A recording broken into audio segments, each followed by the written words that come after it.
नमस्कार विद्यार्थ्यांनो. आपण इतिहासाचं पाठ 5 शैक्षणिक वाटचाल या पाठाला सुरुवात केलेली आहे. या पाठाचे अगोदर आपण 3 भाग बघितलेले आहेत. तिसऱ्या भागाच्या स्वाध्यायाच्या संदर्भात जर विचार केला तर तुम्हाला टिपा लिहा अशा पद्धतीचा प्रश्न विचारला जातोय, ज्याच्यामध्ये टिप इंदिरा गांधी राष्ट्रीय मुक्त विद्यापीठ, ज्याचा की आपण भाग 3 मध्ये अभ्यास केला आहे. तर त्याच्या उत्तरामध्ये ह्या गोष्टी अपेक्षित आहेत की 1970 साली भारत सरकारने शिक्षण व समाज कल्याण खातं, माहिती व प्रसारण खातं, विद्यापीठ अनुदान आयोग व युनेस्को यांच्या एकत्रित चर्चासत्रातून मुक्त विद्यापीठ ही कल्पना पुढे आणलेली आहे.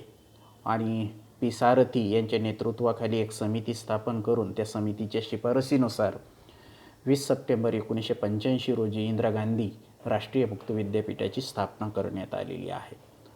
या विद्यापीठाचा हेतू आहे सर्वसामान्यांच्या घरामध्ये ज्ञानगंगा पोहोचवणे किंवा सर्वसामान्यापर्यंत शिक्षण पोहोचवणं. ज्यांना औपचारिक शिक्षण घेता आलेलं नाही, जसं की महाविद्यालयात जाऊन किंवा शिक्षण संस्थेत जाऊन शिक्षण घेता आलेलं नाही, त्यांना पात्रता, वय व अन्य अटीमध्ये सवलत देऊन उच्च शिक्षण घेण्याची संधी या विद्यापीठानं मिळवून दिलेली आहे. 1000हून अधिक अभ्यासक्रम देशात व विदेशात, प्रशिक्षण केंद्र, आकाशवाणी व दूरदर्शन याद्वारे दूरस्थ शिक्षण हे या विद्यापीठाचे वैशिष्ट्य आहेत. तर अशा पद्धतीनं इंदिरा गांधी राष्ट्रीय मुक्त विद्यापीठ ही संकल्पना किंवा मग या विद्यापीठाबद्दलची माहिती आपण घेतलेली आहे. आता आपण त्याच्या पुढचा भाग शिकायला सुरुवात करू. CSIR, ज्याला की council of scientific industrial research म्हणतो. तर ह्या संस्थेबद्दलची आपण माहिती करून घेणार आहोत. संशोधन क्षेत्रातली ही एक महत्त्वाची संस्था आहे विज्ञानाच्या क्षेत्रामध्ये. भारत स्वतंत्र झाल्यानंतर या संस्थेची भूमिका खूप महत्त्वाची आहे. या संस्थेची स्थापना 1950 मध्ये झालेली आहे. Council of scientific and industrial research असं या संस्थेचं नाव आहे. ही संस्था स्थापन करण्याचा प्रमुख उद्देश आहे स्वातंत्र्योत्तर काळामध्ये देशात वैज्ञानिक संशोधनाला चालना मिळावी आणि त्याचे लाभ सर्वसामान्यापर्यंत पोहोचावेत.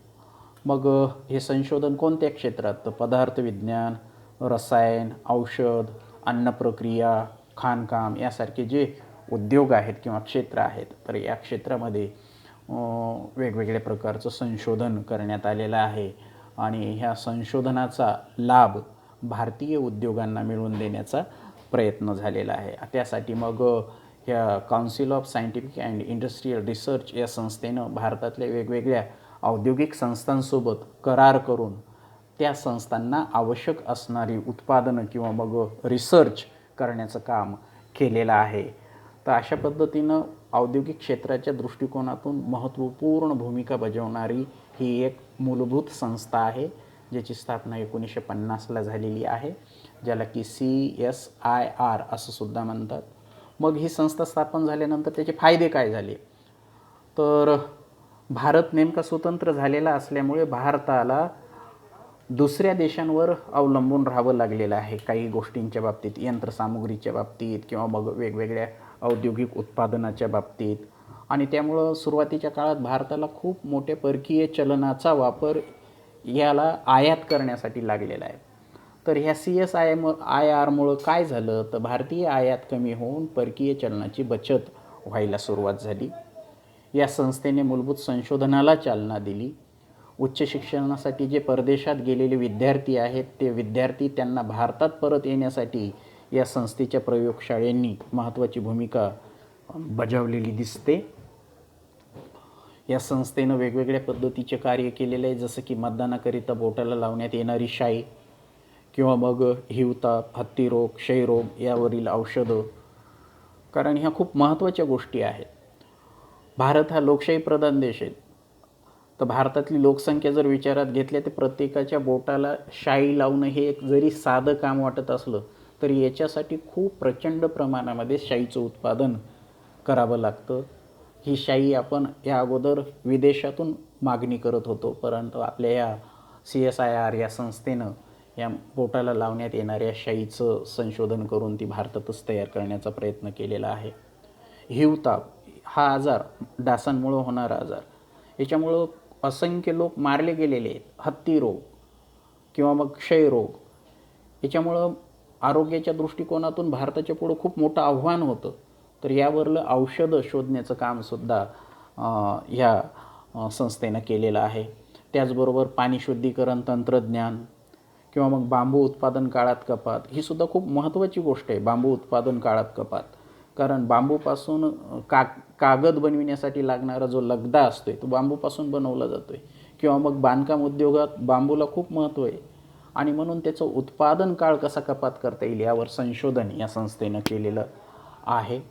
DNA फिंगर प्रिंटिंग तंत्रज्ञान भारतात सर्वप्रथम वापर या संस्थेनं केलेला आहे. किंवा मग अंदमानातील आदिवासींच्या जनुकीय अभ्यास करून त्या जमातीसाठी, ह्या जमाती 60,000 वर्ष जुन्या आहेत हे सिद्ध करण्याचं कामसुद्धा या संस्थेनं केलेलं आहे. तर अशा पद्धतीनं CSIR याची खूप महत्त्वाची भूमिका आहे. याशिवाय भूकंपाची आगाऊ सूचना मिळणे इत्यादी, कडुनिंबाचा कीटकनाशक म्हणून वापर करणं किंवा मग जखम बरी करण्यासाठी हळदीचा वापर करणं किंवा तांदळाच्या जातीसंदर्भातले पेटेंट मिळवणं. अमेरिकेसोबत आपल्याला न्यायिक लढाई लढावी लागलेली आहे बासमती राईससाठीची.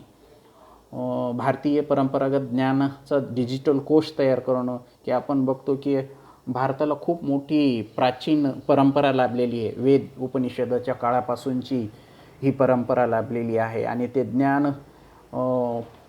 मुखवगत आपल्या ऋषीमुनींनी एकाकडून दुसऱ्या पिढीला हस्तांतरित केलेले आहे. तर ते ज्ञान कुठंतरी डिजिटल कोशामध्ये रूपांतरित करणं ही सुद्धा खूप महत्त्वाची गोष्ट ह्या संस्थेनं केलेली आहे. आणि नंतर 8 आंतरराष्ट्रीय भाषेमधून हे ज्ञान उपलब्ध करून देण्याचं महत्त्वपूर्ण कार्य केलेलं दिसतंय. गणिताच्या क्षेत्रातही संशोधन करणारी तामिळनाडूमधील national institute for research in mathematic and physical science ही संस्था 1962 स्थापन करण्यात आलेली आहे.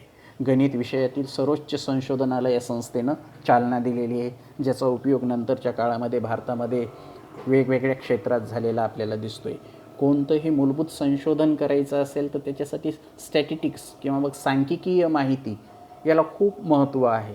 अंतरिक्षासारखा जर विचार केला, इस्रोसारखी जी संस्था आहे, आज आपण मंगळापर्यंत जे पोहोचलो आहे, तर याच्यामध्ये गणिताची भूमिका खूप महत्त्वाची आहे. तर त्याच्यासाठी ही संस्था महत्त्वाची भूमिका बजावते. त्याचबरोबर संगणकाच्या क्षेत्रातही भारतानं 1969 स्वदेशी बनावटीचा पहिला संगणक आपण तयार केलेला आहे. इंडियन स्टॅटिस्टिकल इन्स्टिट्यूट आणि जाधवपूर विद्यापीठ यांच्या संयुक्त विद्यमानं ISIJU हा देशी बनावटीचा संगणक, पहिला संगणक आपण तयार केलेला आहे.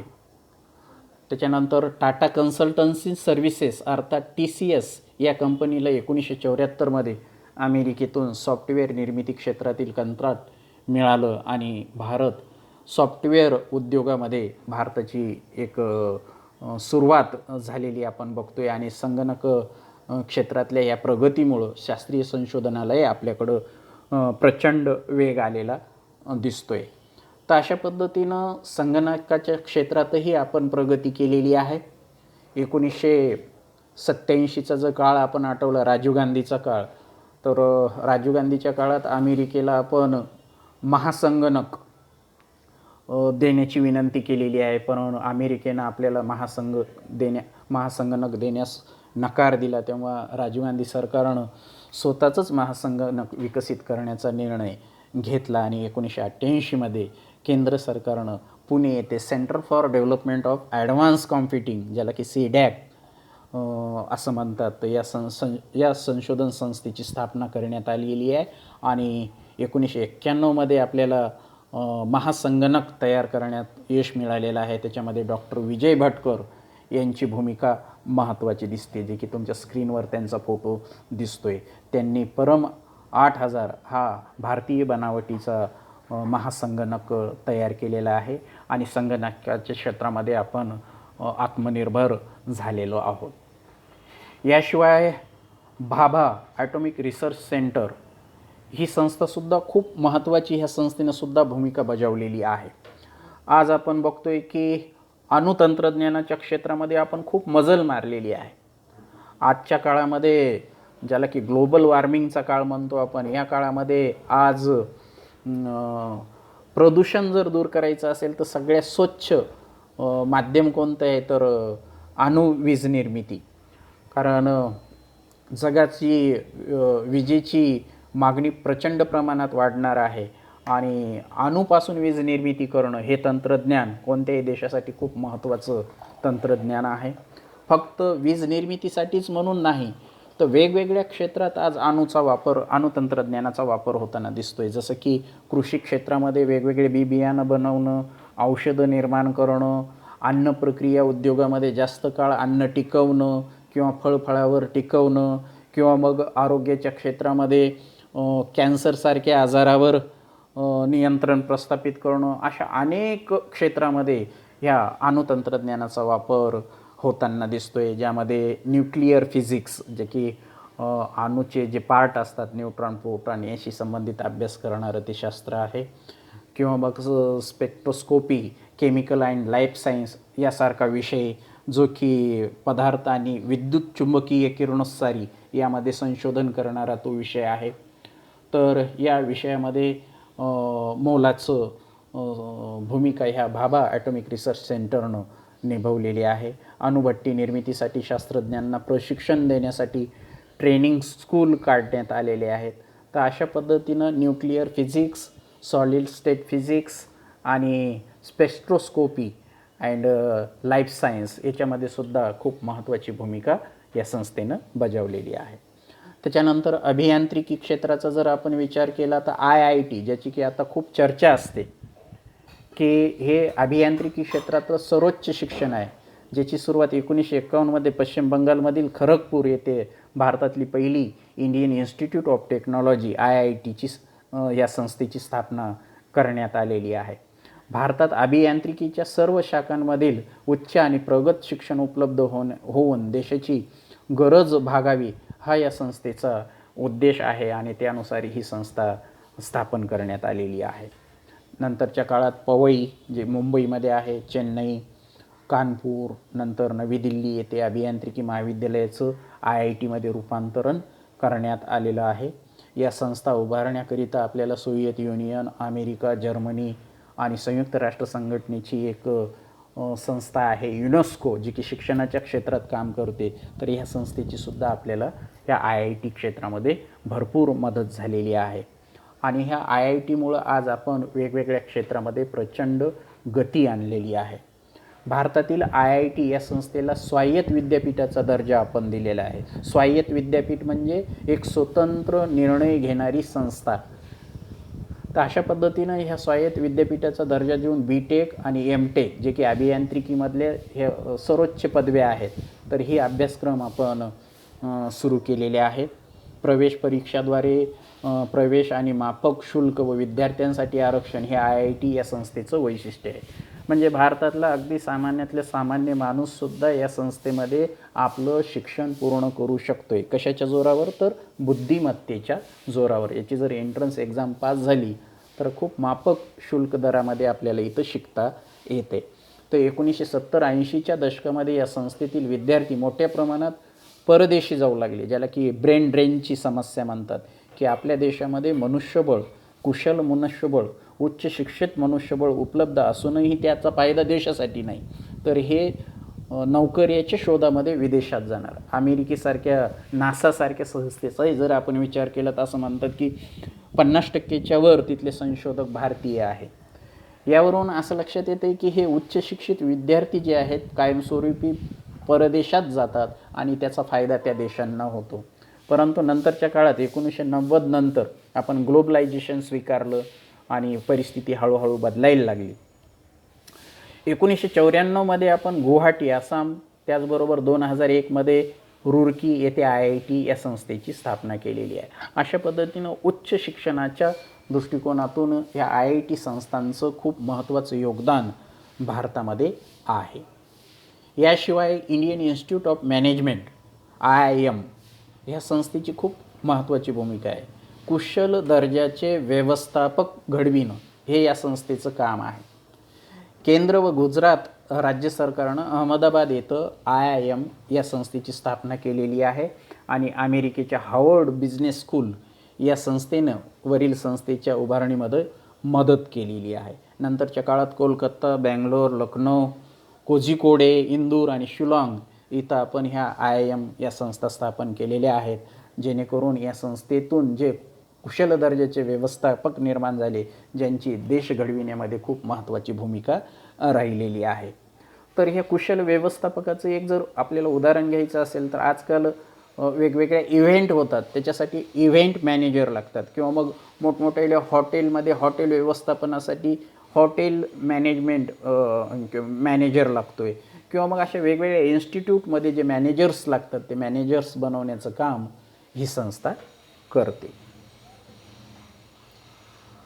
तर अशाच पद्धतीची एक संस्था जी की तुम्हाला इथं माहिती करून दिलेली आहे, film and television institute of India, की आपण बघतोय की भारतामधला चित्रपट उद्योग आशिया खंडातला सगळ्यात मोठा उद्योग आहे आणि ह्या चित्रपट उद्योगानं एक प्रचंड मोठ्या उद्योगाचं जे स्वरूप धारण केलेलं आहे, तर ह्या उद्योगाला चालना देणारी ही एक पायाभूत संस्था आहे. याच्यामध्ये पिक्चर बनवण्यासाठी लागणारे जे डायरेक्टर जे म्हणतो आपण, दिग्दर्शक किंवा मग फोटोग्राफर, कॅमेरामन किंवा मग कलाकार हे घडवण्याचं काम ही संस्था करते. त्यांना शास्त्रशुद्ध पद्धतीनं प्रशिक्षण देण्याचं काम ही संस्था करते. आपल्या महाराष्ट्रामध्ये पुण्यामध्ये प्रभात फिल्म कंपनीचा वारसा या संस्थेनं पुढं नेलेला आहे. आज या संस्थेला जगामध्ये मान्यता आहे. जगभरातले विद्यार्थी इथं येऊन चित्रपटाशी संबंधित शिक्षण घेताना दिसतात. याशिवाय आणखी एक महत्त्वाची संस्था आहे ज्याला की नॅशनल इन्स्टिट्यूट ऑफ डिझाईन असं म्हणतो, NID. 1961मध्ये अहमदाबाद येथे औद्योगिक आरेखन ज्याला की इंडस्ट्रीयल डिझायनिंग या विषयाचं शिक्षण देण्यासाठी ही संस्था स्थापन करण्यात आलेली आहे. आज आपण बघतो की उद्योगाच्या क्षेत्रामध्ये ज्या वेगवेगळ्या वस्तू तयार होत असतात, तर त्या वस्तू तयार करत असताना अगोदर त्या वस्तूचं डिझाईन तयार करावं लागते. साधा साबणही तयार करायचा असेल तर त्याचं एक चित्र आरेखित करावं लागते आणि नंतर कुठं जाऊन त्या वस्तूची प्रत्यक्ष निर्मिती होते. तर असं मग तुम्ही मोटरसायकल घ्या, सायकल घ्या, पेन घ्या, रेडिओ घ्या, कोणतीही वस्तू घ्या, या प्रत्येक वस्तूचं डिझाईन महत्त्वाचं असते. तर असे डिझाईन ज्याला की इंडस्ट्रीयल डिझायनिंग म्हणतो, तर ह्या संस्थेमार्फत 1963-64मध्ये बेसिस डिझाईन, ग्राफिक डिझाईन, वस्तूचं डिझाईन, व्हिज्युअल कम्युनिकेशन यासारखे अभ्यासक्रम सुरू करण्यात आलेले आहेत आणि त्या माध्यमातून प्रगती साधण्याचा प्रयत्न झालेला दिसतो. त्याच्यानंतर या संस्थेने आकाशवाणी सन ज्याला ट्रान्झिस्टर म्हणतो, गणकयंत्र ज्याला आपण कॅल्क्युलेटर म्हणतो, या वस्तूचं आरेखन केलेलं आहे. इंडियन एअरलाइन्स व स्टेट बँक यांची जी बोधचिन्ह आहे जी की खूप प्रसिद्ध आहे, जे की तुमच्या स्क्रीनवर दिसत आहेत, तर हे बनवण्याचं कामसुद्धा या संस्थेनं केलेलं आहे. तर अशा पद्धतीनं आपण आजच्या ह्या 4थ्या भागामध्ये विज्ञानाच्या क्षेत्रातल्या काही मूलभूत संस्थांचा आढावा घेतला आहे. यापुढं आपल्याला मेडिकल सायन्सबद्दलची माहिती घ्यायची, वैद्यक क्षेत्र, त्याच्यामध्ये ज्या बेसिक किंवा मूलभूत संस्था आहेत, पायाभूत संस्था आहेत, जे की तुम्ही ऐकता, एम्स सारखी संस्था, ICMR सारखी संस्था, याचा आढावा आपण घेणार आहोत.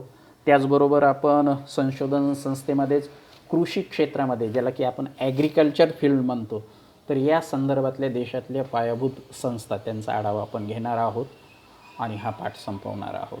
तर आज आपण इथं थांबूया.